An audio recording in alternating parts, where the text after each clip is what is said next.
भैया राम से श्रुत कीर्ति कह रही है राम जी से कि भैया मुझे केवल आपने जो वन में कपड़े पहने थे वल्कल वस्त्र, वो वन के कपड़े मुझे दे दीजिए। राम जी ने पूछा तू उस वल्कल वस्त्र का, उस वन के कपड़ों का, उस वनवासी वस्त्र का करेगी क्या? श्रुत कीर्ति कहती है जो राम अवध के राजा बनने वाले थे, समय के चक्र ने घुमाकर उनको 14 वर्ष के लिए वन भेज दिया है। घड़ी बांधना अपने हाथ में है, पर घड़ी का समय अपने हाथ में नहीं है। अच्छा और बुरा समय उस कालाधिपति महाकाल के हाथ में। ये अपने हाथ में नहीं है, ये अपने हाथ के अंतर्गत नहीं है।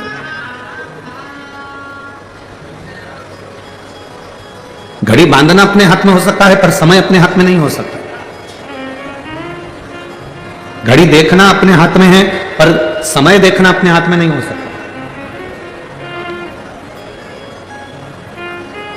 दुनिया का कितने से भी बड़े से बड़ा विद्वान व्यक्ति क्यों ना हो, बड़े से बड़ा ज्ञानी व्यक्ति क्यों ना हो, बड़े से बड़ा चतुर व्यक्ति क्यों ना हो, कितना बड़ा भी ज्योतिष आचार्य क्यों ना हो, कितना बड़ा भी विद्वान व्यक्ति क्यों ना हो, कितना बड़ा भी विद्वान क्यों ना हो, वो घड़ी देख सकता है, पत्रिका देख सकता है, नक्षत्र देख सकता है, फल देख सकता है, फेस रीडिंग कर सकता है, हस्त रीडिंग कर सकता है, वो सारी रीडिंग कर सकता है, पर वो आने वाले समय की गणना नहीं कर सकता कि आने वाला समय कैसा होगा। किसको मालूम है? किसको पता है? 40 गांव वालों ने भी कभी नहीं सोचा होगा कि ये कथा 40 गांव में हो जाएगी। कभी सोचा था तुम लोगों ने? जितने लोग 40 गांव के बैठे हैं, कभी विचार करना। टीवी पर सुन रहे थे कि बॉम्बे में कथा है, रोज प्रचार हो रहा था कि मुंबई में कथा है, हर पल सोशल मीडिया पर चल रहा था कि बॉम्बे में कथा है, लिस्ट में चल रहा था कि बॉम्बे में कथा है, पर कब कथा उधर से पलट कर इधर आ गई। इस समय चक्र को जानना सबसे कठिन काम है। लिखा कुछ भी हो, कुछ भी हो। श्रुत कीर्ति जी कह रही हैं कि भैया बस मेरी एक अभिलाषा है, एक मन की तमन्ना है कि आप जो वल्कल वस्त्र पहने थे, आपने जो वल्कल वस्त्र धारण करे थे, आपने जो वस्त्र पहने थे, वो वस्त्र आप मुझे दे दीजिए। क्योंकि समय का कोई भरोसा नहीं, समय का कोई ठिकाना नहीं है, समय का कोई भरोसा नहीं है कि कब अच्छे जीवन को चलते चलते व्यक्ति की जिंदगी में कब दुख आ जाए, कब तकलीफ आ जाए, इसका कोई ठिकाना नहीं।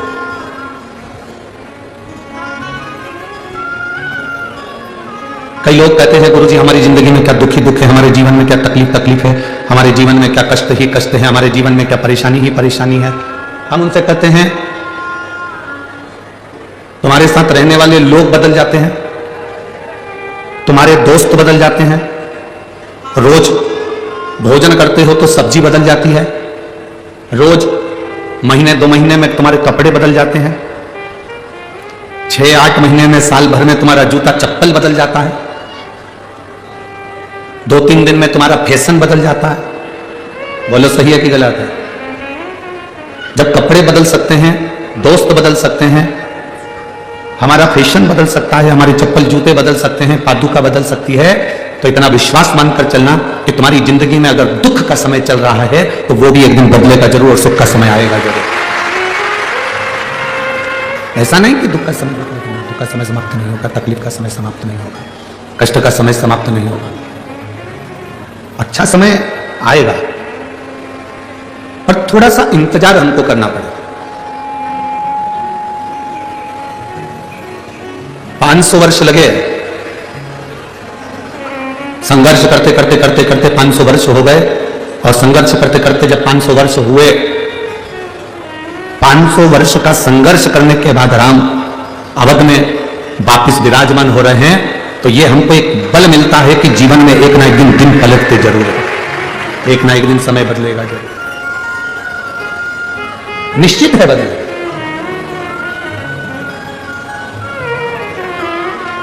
और शंभु शरणे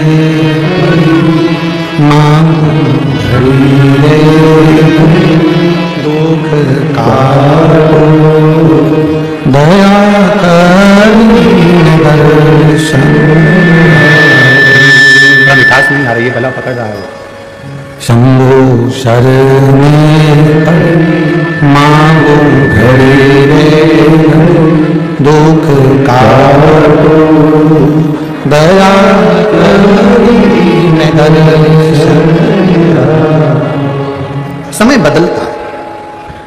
निश्चित है बदले।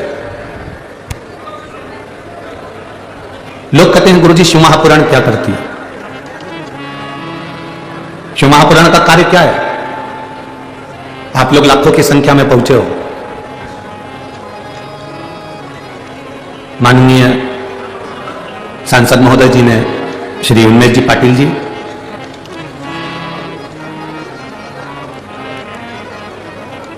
जितनी कथाएं हमने करी है, उन कथाओं में जलगांव में जो कथा हुई, उस कथा से भी बड़ा दुगना पंडाल यहां 40 गांव में लगाया। पर भक्तों का सैलाब है, भक्तों का सैलाब है। यहां पर बहुत भारी संख्या में आप लोग आए।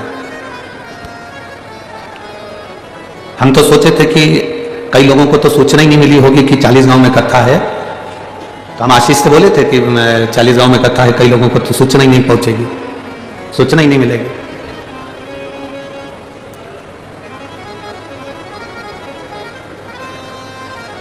तब आशीष बोला था, गुरुजी ये महाराष्ट्र है, संतों की पवित्र भूमि है, यहां के भक्त संत को, परमात्मा को, भगवान को ढूंढ ही लेते हैं। पूरे भारत में जितने ज्योतिर्लिंग कहीं पर नहीं है, उतने ज्योतिर्लिंग महाराष्ट्र की पवित्र भूमि पर है।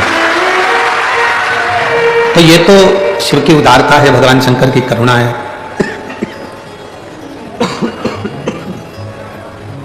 ये तो भगवान शिव की कृपा है, करुणा है, उनकी उदारता है, उनकी दया है, जो 5 दिन के अंदर इतनी व्यवस्था यहां करी गई और आप लोग भी इतनी संख्या में पहुंचे। क्या देती है शिवपुराण? आप लोग सुनकर चले जाएंगे। 5 दिन का किसी ने पूरा डेरा लगाया है। कई लोग ऐसे हैं जो 5 दिन यहीं पर रहेंगे, बिछाएंगे, सोएंगे, जो भोजन मिलेगा वो पाएंगे, कोई अभिलाषा नहीं।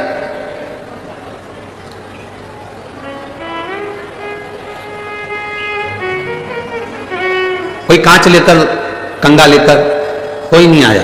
सब भगवान की कथा सुनने के लिए आए हैं और दिल से सुनना है। और हमने पहले भी कथाओं में कहा है, आज फिर कहते हैं, कथा के पंडाल में 5 दिन 7 दिन की जो शिव महापुराण की कथा होती है, उसमें जो लोग कथा के पंडाल में डेरा लगाकर बैठते हैं, वो केवल कथा के पंडाल में नहीं बैठते। ये कथा का पंडाल नहीं है। भारत की भूमि की जितनी पवित्र नदियां हैं, जितने पवित्र तालाब हैं, जितने पवित्र सरोवर हैं, जितने ज्योतिर्लिंग हैं, जितने तीर्थ हैं, भारत की भूमि के जितने ज्योतिर्लिंग, जितने तीर्थ, जितनी नदी, जितने तालाब, जितने सरोवर हैं, ये सारे के सारे भारत की भूमि के सारे नदी, तालाब, सरोवर, तीर्थ सब 5 दिन के लिए 40 गांव के इस पवित्र प्रगण में आकर विराजमान हो जाते हैं।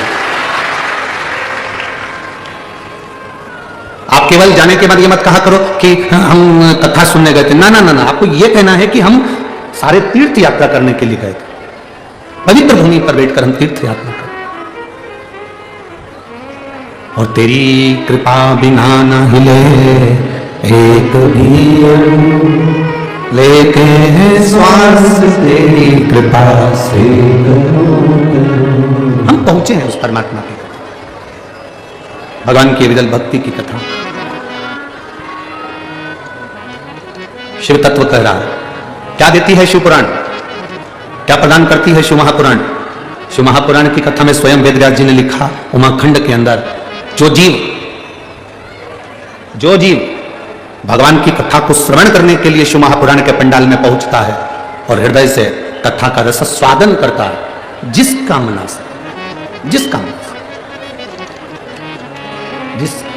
कामना से वो बैठता है और दिल से कथा श्रवण करता करता भगवान से प्रार्थना करता है, वो कामना उसकी शिव पूर्ण करते ही हैं, देरी नहीं लगाते, निश्चित का। अब आप लोग किस कामना से बैठे हैं? कोई पानी का पाउच लेकर आ गया, उसकी कामना से। अरे बोलो तो जम के। कोई पानी की बोतल लेकर आ गया, उसकी कामना से। 2 रुपए के पानी के पाउच के लिए, 5 रुपए की बोतल के लिए, 1 बिस्कुट के पैकेट के लिए आप भगवान से क्या कामना कर रहे हैं कि हमको ये व्यक्ति वो देगा? ना, हम तो पानी बांटने वालों से भी निवेदन करेंगे कि जो धूप में बैठे हुए हैं, छांव में नहीं बैठ पाए, जगह जिनको नहीं मिल पाई, आप उनके पास जाकर पानी का पाउच दीजिए, आप उनको पानी की बोतल दीजिए। जो धूप में बैठे हैं, जिनको छाई नहीं मिल पा रही हो इतनी भीड़ में, आप उनके पास पहुंचिए। और हमने पहले भी कथाओं में कहा है, अपने साथ में लेकर चलने वाली सामग्री में 2 बोतल पानी, बोलते कि नहीं बोलते? जम के बोलो जरा।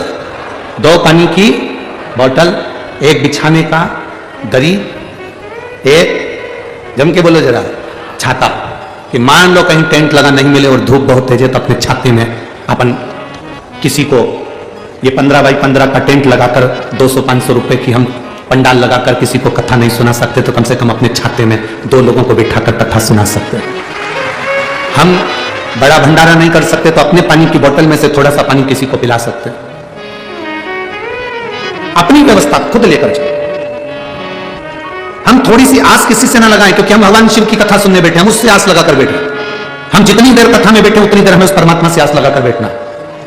शिव महापुराण की कथा तो यहां तक कहती है कि मंदिर में भी जाओ शंकर के, मंदिर में भी दर्शन करने जाओ भगवान शिव के, और तुम्हारे पास में पर्स नहीं है, तुम्हारी जेब में पैसा नहीं है, तो पड़ोसन से मांगकर चढ़ाना मत। आरती में भी 1 रुपया पड़ोसन से मांगकर मत चढ़ाओ। भगवान के सामने भी 5 रुपया 10 रुपया पड़ोसन से मांगकर मत चढ़ाओ। भगवान को बड़ा बुरा लगता है जैसे सास तुम्हारे साथ में है और तुम पड़ोस कि काकी से कहो काकी मुझे 200 रुपए दे दो, सास से नहीं मांगो तो सास को बुरा लगता है। उसी तरह भगवान के मंदिर में भगवान के सामने तुम पड़ोसन से मांगकर आरती में पैसा चढ़ाओ या भगवान के सामने पैसा चढ़ाओ, भगवान ये नहीं चाहता। भगवान कहता है तेरा पिता मंदिर के अंदर बैठा है, तू एक बार मुझसे कहता तो मैं तुझे देता। तू मुझसे तो बोलता, तू मुझसे कह नहीं रहा, तो आस मुझसे लगाई नहीं। तू बोल बम का नारा है सारी समस्या का हल। तुम मुझसे तो आस लगा, हम दुनिया से आस लगा कर बैठे, और जिस दिन हमने परमात्मा से आस लगाई उस दिन हमारी जिंदगी की सार्थकता सिद्ध हो।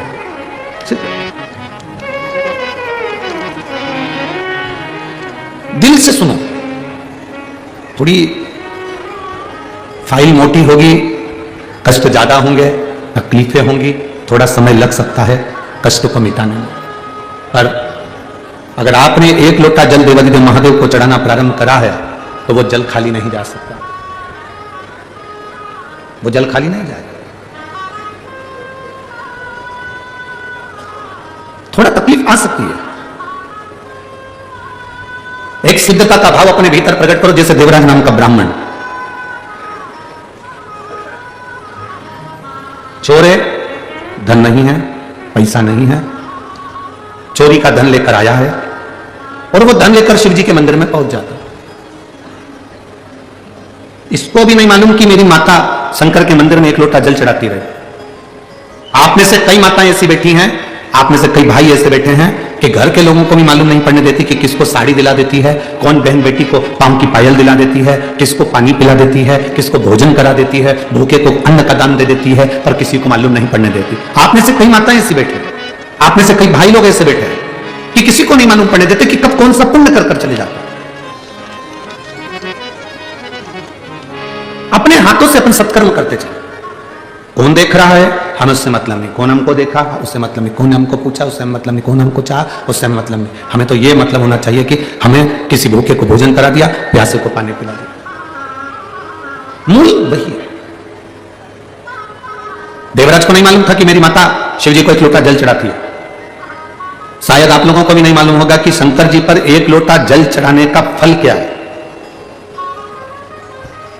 लोग कहते हैं 16 श्राद्ध में, श्राद्ध पक्ष में हम गया जी जाते हैं और भगवान शंकर, हम गया जी में जाकर तर्पण करते हैं, हम गया जी में जाकर पिंडदान करते हैं, हम नासिक में जाकर तिलांजलि देते हैं, तर्पण करते हैं, पिंड देते हैं, हम सरयू जी के तट पर जाकर माता सरयू को पिंड देते हैं, तर्पण करते हैं, हम गंगा जी पर जाकर जल छोड़ते हैं, तर्पण करते हैं, पिंड देते हैं। शिव महापुराण की कथा विद्येश्वर संहिता के अंतर्गत लिखा गया, जब हम 1 लोटा जल भगवान देवादिदेव महादेव को समर्पित करते हैं तो आपने 16 श्राद्ध में अपने पूर्वजों को जल दिया कि नहीं दिया, आपने अपने पितरों को जल दिया कि नहीं दिया, आपने अपने पूर्वजों को पिंडदान किया कि नहीं किया, आपने अपने पूर्वजों को अपने पितरों को कुछ दिया कि नहीं दिया। 16 श्राद्ध में, श्राद्ध पक्ष में, किसी के मरने के बाद, किसी के जाने के बाद तुमने किसी भूखे को भोजन कराया कि नहीं कराया, पता नहीं। पर इतना शिव महापुराण की कथा कहती है, जब हम 1 लोटा जल अपने घर से पानी का भरकर जाते हैं, शंकर जी को समर्पित करते हैं, शिवलिंग पर 1 लोटा जल जब हम चढ़ाते हैं, उस समय पर हम अपने पूर्वजों को, अपने पितरों को जल प्रदान कर देते हैं, क्योंकि शंकर पर चढ़े हुए जल का एक अंश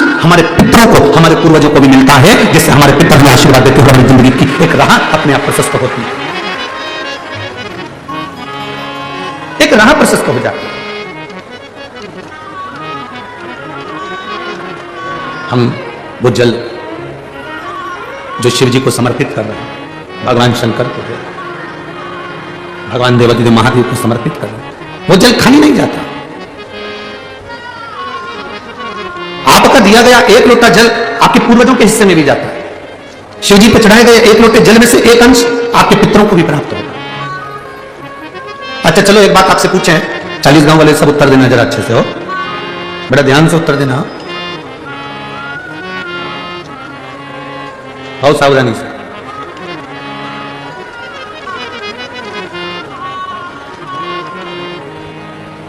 ये कार्यकर्ताओं से निवेदन है, आप लोग जो चल रहे हैं फिर रहे हैं बार बार, आप लोग अपनी जगह पर बैठ जाओ, और जिनको पानी देना है उनसे निवेदन है कि आप बाहर जो धूप में बैठे हैं, गर्मी में बैठे हैं, आप उनको पानी दीजिए।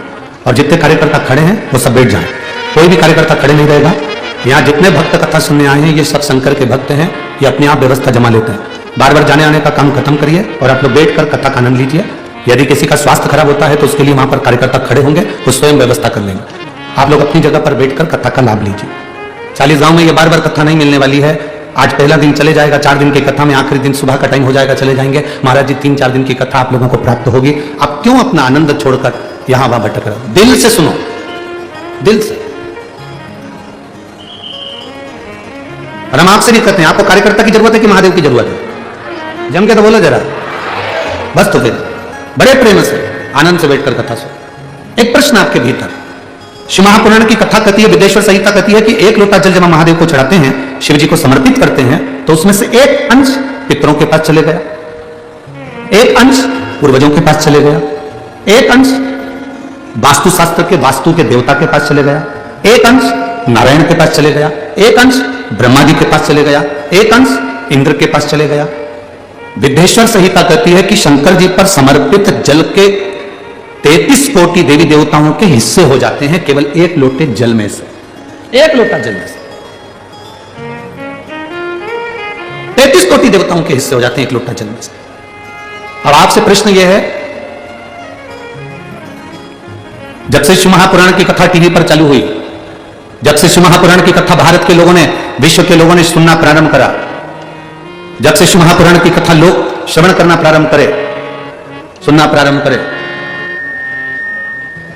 तब से आज तक, और उसके पहले का समय निकाल कर देखना, पहले जब आप किसी को पत्रिका दिखाते थे, हाथ दिखाते थे, तो लोग कहते थे कि पितृदोष है। बोलो, बोलते थे कि नहीं बोलते? लोग कहते थे वास्तु दोष है, लोग कहते थे काल सर्प दोष है, इसका पूजन कराओ, पितृदोष का पूजन कराओ, काल सर्प दोष का पूजन कराओ, वास्तु दोष को सही कराओ। जब से शंकर को तुमने एक लोटा जल चढ़ाना प्रारंभ करा और दुनिया के लोगों ने शिव को मानना प्रारंभ करा, उसके बाद तुमने बहुत कम मात्रा में सुना होगा कि कोई कहता होगा कि पितृदोष है, कि वास्तु दोष है, कि काल सर्प दोष है, क्योंकि सारी समस्या का हल एक लोटा जल। जब हम शिव जी को जल चढ़ाते हैं तो हमारा पितृदोष, हमारा वास्तु दोष, हमारा काल सर्प दोष, ये सब अपने आप धीरे धीरे धीरे धीरे समाप्त हो जाता है, अपने आप।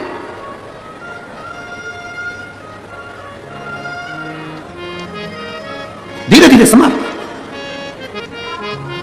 आपको भटकना नहीं पड़ता। एक पत्र है, देखिए,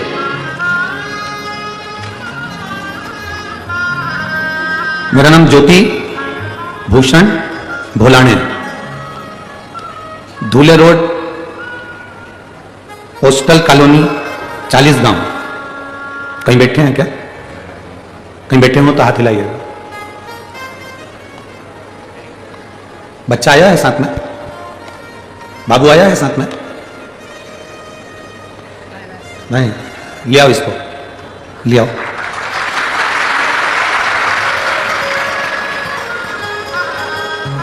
गुरुजी, मेरा नाम ज्योति भूषण भोलाने, धूले रोड, पोस्टल कॉलोनी, 40 गांव। मेरा मोबाइल नंबर ये है। मेरा लड़का है कार्तिक, मैं 40 गांव की रहने वाली हूं गुरुदेव। जिस गांव के भाग्य खुल गए, आप शिव महापुराण की कथा करने के लिए आए। गुरुदेव, मैं इस 40 गांव की रहने वाली हूं। मेरा बेटा कार्तिक 4 साल का है। 2021 में जनवरी को उसकी तबीयत अचानक खराब हो गई, और तबीयत खराब हो गई, हम उसे छत्रपति संभाजी नगर के हॉस्पिटल में लेकर गए। डॉक्टर ने उसका बोन मैरो किया, और बोन मैरो कर तब मालूम पड़ा कि उसको ब्लड कैंसर हो गया है।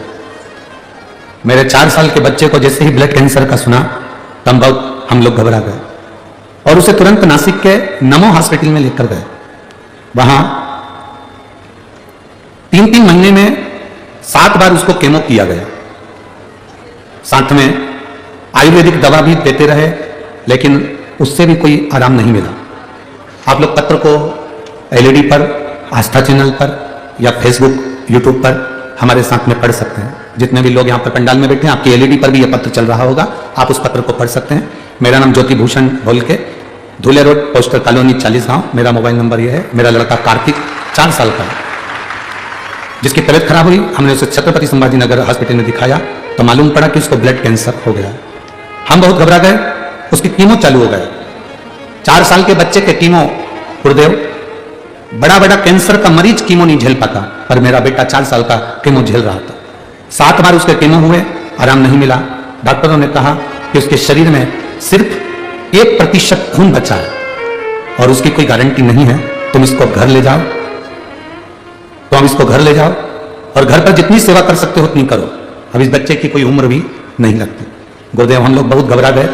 आप कथा में कहते हो कि 1 लोटा जल सारी समस्या का हल होता है। आपकी कथा जलगांव में शुरू थी, तब हम बच्चे को सीहोर लेकर गए। हमने कुबेरेश्वर महादेव का दर्शन किया, कंकर शंकर की पूजन करी और 1 रुद्राक्ष मांगकर लेकर आए। उस दिन हमने आपके मंदिर में जो बड़ी वाली शिला रखी है कंकर शंकर के रूप में, जो बड़ी केदार शिला रखी है, हमने उस बच्चे को वहां पर सुला दिया और कह दिया, ये बच्चा आज से तुम्हारा है, अब तुम जानो, तुम्हारा काम जानो। क्योंकि मेरे डॉक्टरों ने मना कर दिया है कि इसको घर ले जाओ, इसकी उम्र कम है, 1% खून बचा है, बाकी का पूरा खून इसका ब्लड कैंसर में केच हो गया और बेकार हो गया है, ये प्राण छोड़ देगा। हमने बच्चे को शिव जी को समर्पित करा। गुरुदेव, अब हम जो रुद्राक्ष लेकर आए, उस रुद्राक्ष को पानी में गलाना, उसका आचमन कराना, बाबा शंकर का स्मरण करना। मैं बाबा का क्या गुणगान करूं गुरुदेव। मैंने दूसरी जांच जब बच्चे की कराना प्रारंभ करा तो धीरे धीरे मेरे बच्चे के शरीर में रक्त बनना प्रारंभ हुआ और कैंसर समाप्ति पर आया। मैं बाबा के चरणों को प्रणाम करने के लिए आती हूं कि मेरे बच्चे की तबीयत अब ठीक है, और मैं माननीय खासदार उमेश जी भैया साहिब पाटिल को एवं सो संपदा ताई का आभार मानती हूं, जिन्होंने ये कथा में यहां पर आई। शंभो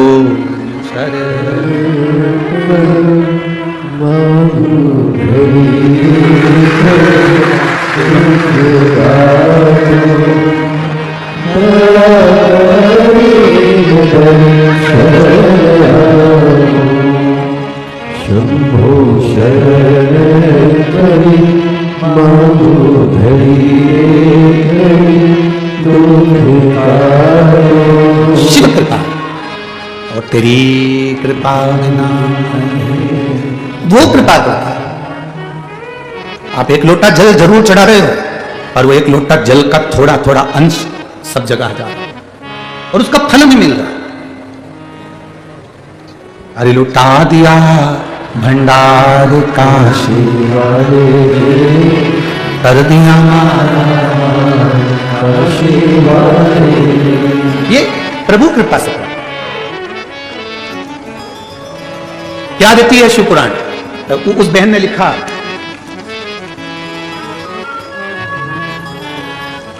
आप कथा में कहते हो कि 1 लोटा जल सारी समस्या का हल है। आपकी कथा जलगांव में चल रही थी और मैं यहां प्रणाम कर कर गई थी कि बाबा मेरे बच्चे को डॉक्टरों ने अंतिम क्षण दे दिया, अब आप जानो, आपका काम जानो। ये भरोसा, ये विश्वास। गुरुजी, मेरे लड़के की रिपोर्ट अच्छी आई, कैंसर उसका कम हुआ, मैंने उसकी रिपोर्ट भी लगाई है, साथ में डॉक्टर की रिपोर्टें भी लगाई गई, उसने रिपोर्ट भी लगाई। सब एक भरोसा, एक दृढ़ता, एक विश्वास। और जब तक भरोसा दृढ़ नहीं होता तब तक परमात्मा को मिलन नहीं होता। भगवान का मिलन ही तब होता है जब हमारा विश्वास पक्का होता है, दृढ़ होता है।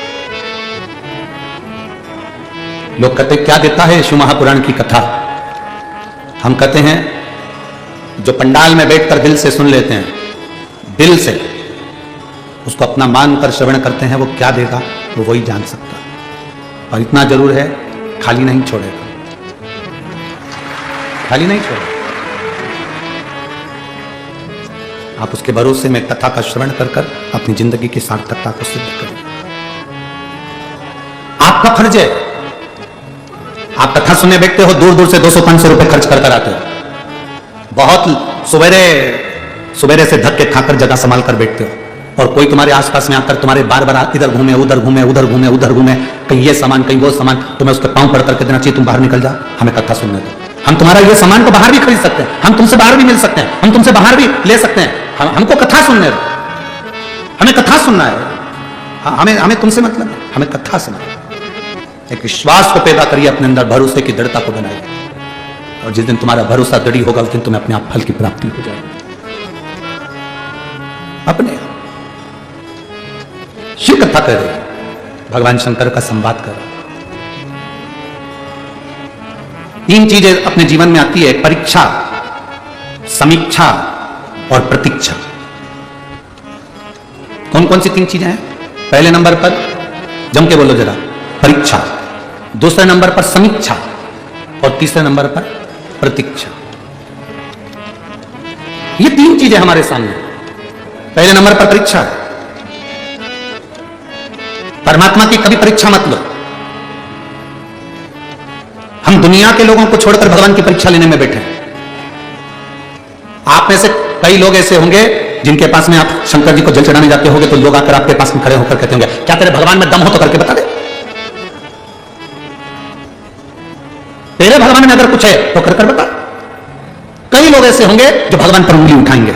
आप हाथ जोड़कर कह देना, ना तो मुझे भगवान की परीक्षा लेना है, ना मुझे परीक्षा से मतलब है। मैं क्यों कहूं कि मेरे भगवान में दम है, तो ये कहते ना ना ना, ये व्यर्थ की बात दुनिया के लोग करते हैं, मैं नहीं करती। मैं तो एक लोटा जल महादेव को चढ़ाती हूं और इस भाव से चढ़ाती हूं कि मेरा महादेव मुझसे कदम से कदम मिलाकर चल रहा है, मुझे और कुछ नहीं चाहिए। कई लोग मिलेंगे, आप जब शिव जी के मंदिर पे जाना चालू करोगे, शंकर जी को एक लोटा जल चढ़ाना प्रारंभ करोगे, शंकर जी का गुणगान गाना चालू करोगे, श्री शिवाय नमस्तुभ्यम बोलना चालू करोगे, शंकर के मंदिर में जाकर झाड़ू लगाना प्रारंभ करोगे, सफाई करना प्रारंभ करोगे, तो कई लोग मिलेंगे। आप मंदिर को जब क्लीन कर रहे हैं, साफ कर रहे हैं, मैं माननीय प्रधानमंत्री जी श्री नरेंद्र मोदी जी को धन्यवाद देना चाहूंगा कि राम अवध में विराजमान हो रहे हैं, उसके पहले उन्होंने एक नियम पूरे भारत में लागू किया कि राम जी अवध में बैठे, उससे पहले हमको एक आंदोलन चलाना है, पूरे मंदिरों को साफ करना है। शिव महापुराण की कथा आपने श्रवण कर ये जो नियम आपने शिव महापुराण की कथा श्रवण कर ये नियम जो लिया और पूरे भारत के मंदिरों को, नदियों को, तालाब को, बावड़ी को, सरोवर को क्लीन करने का जो विचार करा, यही समिति का नियम है, यही शिव महापुराण कहती हुई है। ये निर्माल्य विसर्जन के रथ क्यों चला रहे हैं? सब दूर कचरे के रथ चलते हैं, परंतु विठले सेवा समिति आपसे बार बार कहती है, कुबेरेश्वर धाम से बार बार कहा जाता है, शिव महापुराण में बार बार कहा जाता है, निर्माल्य विसर्जन के रथ भगवान के मंदिर के निर्माल्य को इकट्ठित करके उसकी खाद बनाओ, पेड़ पौधे में डालो, नदियों को स्वच्छ रखो, सरोवर स्वच्छ रखो, तालाब स्वच्छ रखो, मंदिर स्वच्छ रखो। साधुता है आपको इस चीज की। परीक्षा नहीं लेना हमें भगवान की। कोई तुमसे कहते भगवान ये कर सकता है, हमें परीक्षा नहीं लेना। हमारे भगवान को हम क्यों परीक्षा में लाते, हमें नहीं लेना। दूसरे नंबर पर है समीक्षा। हमें अपने भगवान की तुलना किसी से नहीं करनी। हमें अपने भगवान की तुलना किसी से नहीं करनी।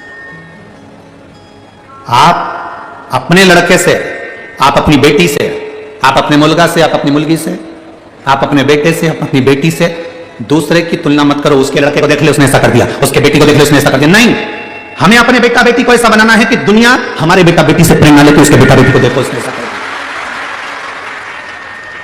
हमारे बच्चों से प्रेरणा दूसरे ले। हमें समीक्षा नहीं करनी।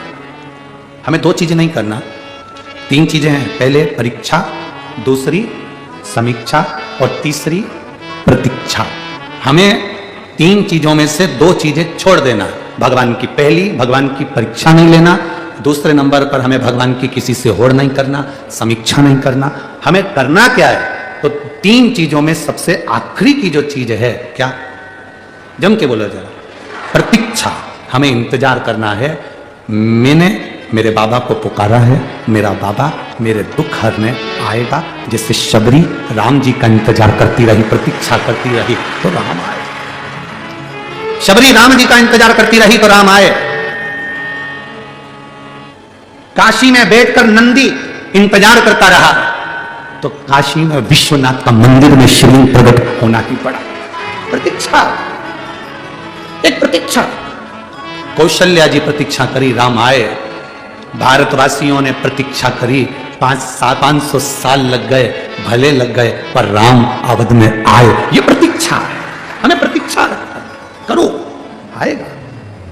ऐसा कोई दुख नहीं संसार में जो खत्म नहीं हो सकता, ऐसा कोई रोग नहीं जिसकी औषधि नहीं,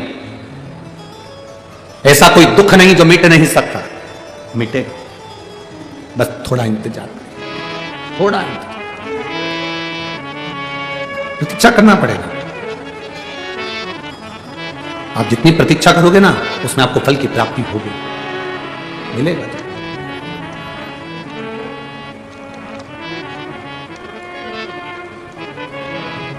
वो मिलेगा जो बिना प्रतीक्षा के हो ही नहीं सकता। थोड़ा इंतजार। अरे शबरी बुआरे रास्ता आएंगे राम जी, शबरी बुआरे रास्ता आएंगे राम जी, मेरा भी धन्य जीवन बनाएंगे राम जी, मेरा भी धन्य जीवन बनाएंगे राम जी, शबरी बुआरे रास्ता आएंगे राम जी। आप इंतजार करो। मातंग बाबा ने जैसे शबरी जी से कहा था इंतजार कर, आए।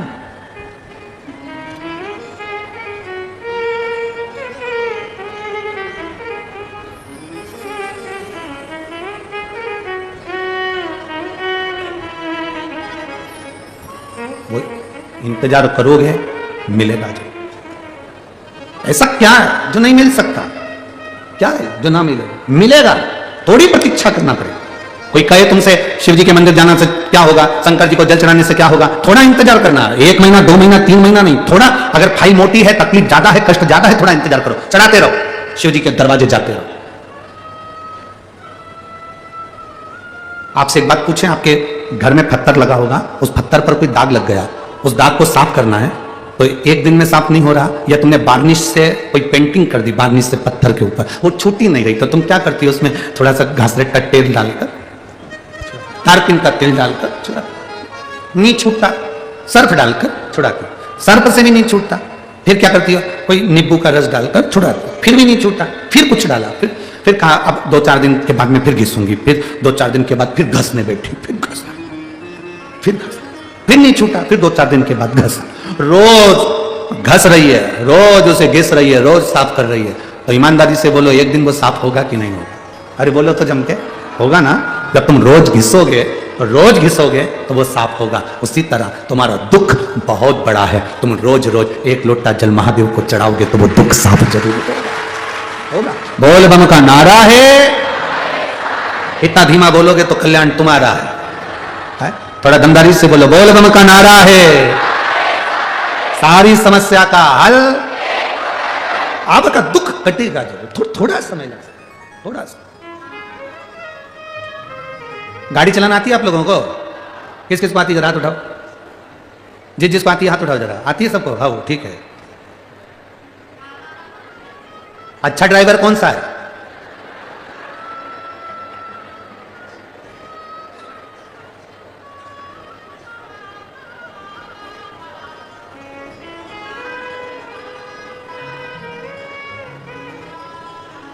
अच्छा ड्राइवर कैसा होता है? सीधा रोड, खाली सड़क और ड्राइविंग करे तो अच्छा ड्राइवर बन सकता है? अरे बोलो तो। हमको तो नहीं आती थी, पर फिर भी खाली सड़क, खाली रोड, सीधा रोड और गाड़ी चलाने वाला चला रहा है तो अच्छा ड्राइवर बन सकता है? नहीं।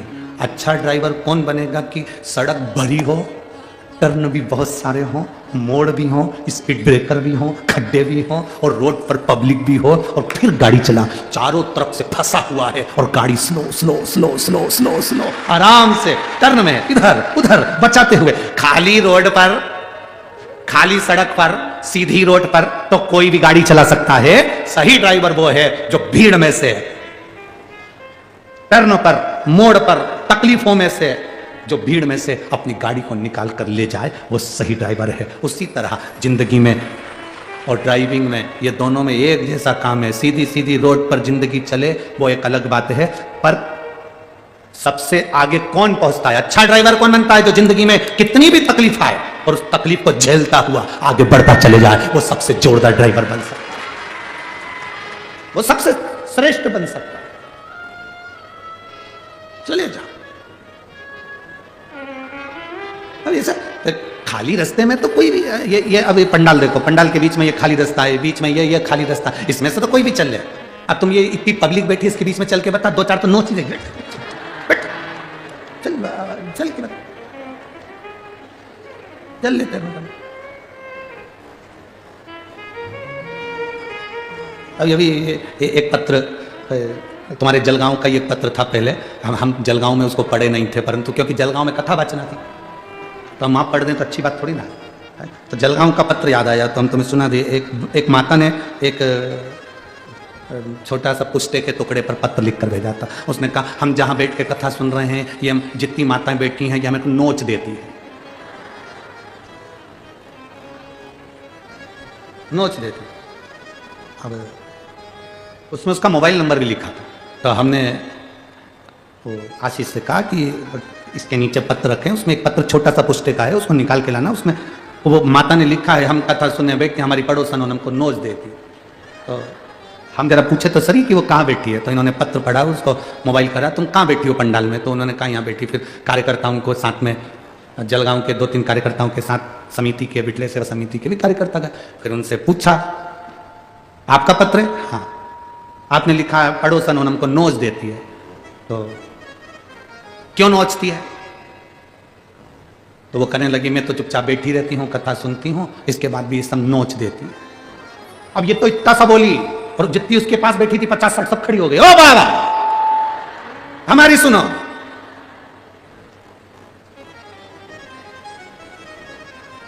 क्या हुआ? इसकी आदत सबसे बुरी है। क्या बुरी है? कथा सवेरे 9 बजे से लेकर यहीं बैठी रहेगी, बैठी रहेगी, बैठी रहेगी, बैठी रहेगी, कुछ नहीं खाएगी। और जैसे ही कथा चालू होगी 2 बजे और ये अपना डब्बा खोल के सब पूरा पसारा फैला के बैठ जाए। और बेचारी बाइयों आए ना, बेचारी बाइयों कथा सुनने, एक को नहीं बैठने दे, सब पसारा सब दूर फैला ले, किसी को नहीं बैठने। और हम कहे थोड़ा सा खसका ले, इनको बैठ जाने दे, बेचारी कथा सुनने आई, इनको बैठ जाने दे, कथा सुनने नहीं बैठने दो। और झगड़ा करे। अब बताओ क्या करें? अब इतनी पब्लिक में मारे कूटे तो नहीं, फिर एक ही काम करे ना, करे सो क्या करे। ए मेरी 40 गांव की जीजियो, तुम मत नोचना हो। अब इतना फैला के बैठे, इतना किसी को नहीं बैठने दो, जो बैठे उससे झगड़ा करे। अरे भाई 3 घंटे की कथा है, दिल से सुनो और अपनी जिंदगी का एक आनंद अपने जीवन में पाओ और बाबा की कृपा दृष्टि लेकर अपने घर को जाओ। यही तो शिवपुराण कहती है, यही शिवपुराण कहती है। शिवाय शिवाय शिवाय ओम नमः शिवाय, शिवाय शिवाय शिवाय ओम नमः शिवाय, शिवाय शिवाय शिवाय ओम नमः शिवाय। ओ शिवाय शिवाय शिवाय ओम नमः शिवाय, ओम नमः शिवाय, ओम नमः शिवाय, ओम नमः शिवाय, ओम नमः। पीछे वाले भी ओम नमः शिवाय, ओम नमः शिवाय, ओम नमः शिवाय, शंभो ओम नमः शिवाय। ओ शिवाय शिवाय शिवाय ओम नमः शिवाय, हे शिवाय शिवाय शिवाय ओम नमः शिवाय। ओ शिवाय शिवाय शिवाय ओम नमः शिवाय, ओ शिवाय शिवाय शिवाय ओम नमः शिवाय, ओम नमः शिवाय, ओम नमः शिवाय, ओम नमः शिवाय, नमो ओम नमः शिवाय, ओम नमः शिवाय, ओम नमः शिवाय, ओम नमः शिवाय, ओम नमः शिवाय। शिवाय शिवाय शिवाय ओम नमः शिवाय शिवाय शिवाय शिवाय ओम नमः शिवाय।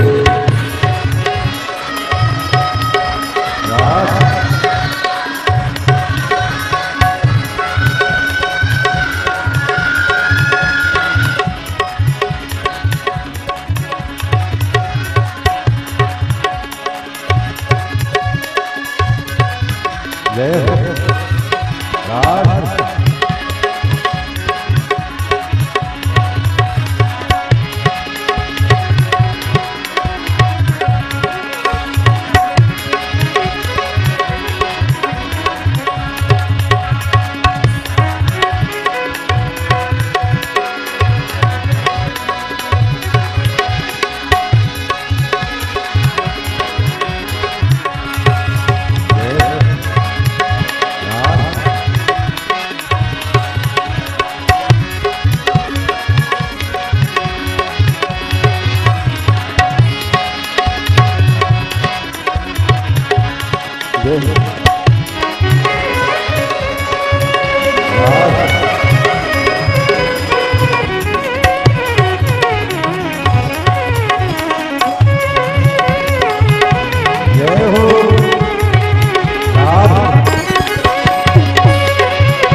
मेरे भोले बाबा के हाथों में डमरू, मेरे भोले बाबा के हाथों में डमरू, ओ मेरे भोले बाबा के हाथों में डमरू, मेरे भोले बाबा के हाथों में डमरू, डम डम डमरू बजाए ओम नमः शिवाय, डम डम डमरू बजाए ओम नमः शिवाय, ओम नमः शिवाय, ओम नमः शिवाय, ओम नमः शिवाय, ओम नमः शिवाय, शिवाय शिवाय शिवाय, ओम नमः शिवाय, शिवाय शिवाय शिवाय, ओम नमः शिवाय।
शंभू जय हो गंगा विराजे, शीशे भोले के गंगा विराजे, ओ शीशे भोले के गंगा विराजे, शीशे भोले के गंगा विराजे, हरि हरि हरि नहाए ओम नमः शिवाय, हरि हरि हरि नहाए ओम नमः शिवाय, ओम नमः शिवाय, ओम नमः शिवाय, ओम नमः शिवाय, ओम नमः शिवाय। शिवाय शिवाय शिवाय, ओम नमः शिवाय। शिवाय शिवाय शिवाय, ओम नमः शिवाय।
बाबा के हाथों में डमरू, मेरे भोले बाबा के हाथों में डमरू, मेरे भोले बाबा के हाथों में डमरू, मेरे भोले बाबा के हाथों में डमरू।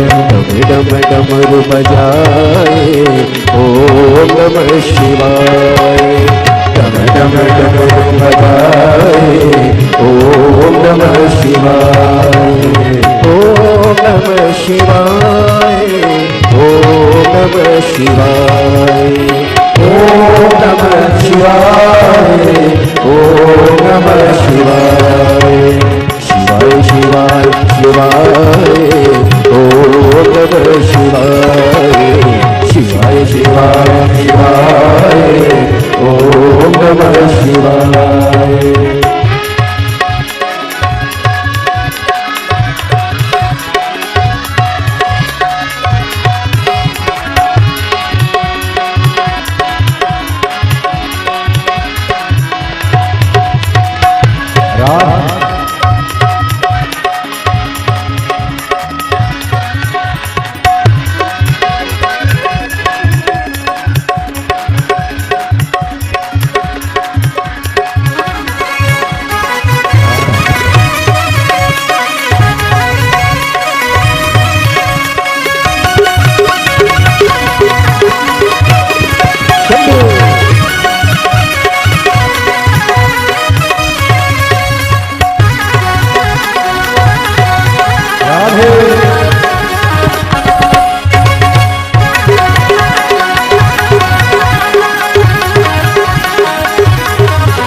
शिवाय शिवाय, ओम नमः शिवाय। बोलो शिवाय शिवाय शिवाय, ओम नमः शिवाय। ओम नमः शिवाय, ओम नमः शिवाय। ओम नमः शिवाय, ओम नमः शिवाय। ओम नमः शिवाय, ओम नमः शिवाय। ओम नमः शिवाय, ओम नमः शिवाय। शिवाय शिवाय शिवाय, ओम नमः शिवाय। शिवाय शिवाय शिवाय, ओम नमः शिवाय। शिवाय शिवाय शिवाय, ओम नमः शिवाय। शिवाय शिवाय शिवाय, ओम नमः शिवाय। ओम नमः शिवाय, ओम नमः शिवाय। ओम नमः शिवाय, ओम नमः शिवाय। अपने स्थान पर बैठकर भगवान देवादिदेव महादेव से अपने मन की बात बड़े भाव के साथ दिल से प्रार्थना करिए। जहां जगह मिले वहां बैठकर भगवान देवादिदेव महादेव से अपने मन की बात कहिए। जहां जगह मिले वहां बैठो और बाबा से प्रार्थना। कार्यकर्ता भी जहां खड़े हैं वहीं बैठकर बाबा से विनती करेंगे। जिस विनती को करने के लिए दुनिया के सब लोग बड़े भाव से कथा के पंडाल में पहुंचते हैं, आप भी भाव से प्रार्थना करें। जितने लोग आस्था चैनल पर कथा सुन रहे हैं वो आस्था चैनल पर, जो मोबाइल पर कथा सुन रहे हैं वो मोबाइल पर अपने मन की बात बाबा से दिल से कहेंगे, प्रार्थना करेंगे, भाव से विनय करें। जिसको आता है वो साथ में बोलेगा, उच्च स्वर में, यहां तक आवाज पहुंचे आपकी, आप बाबा से प्रार्थना करिए।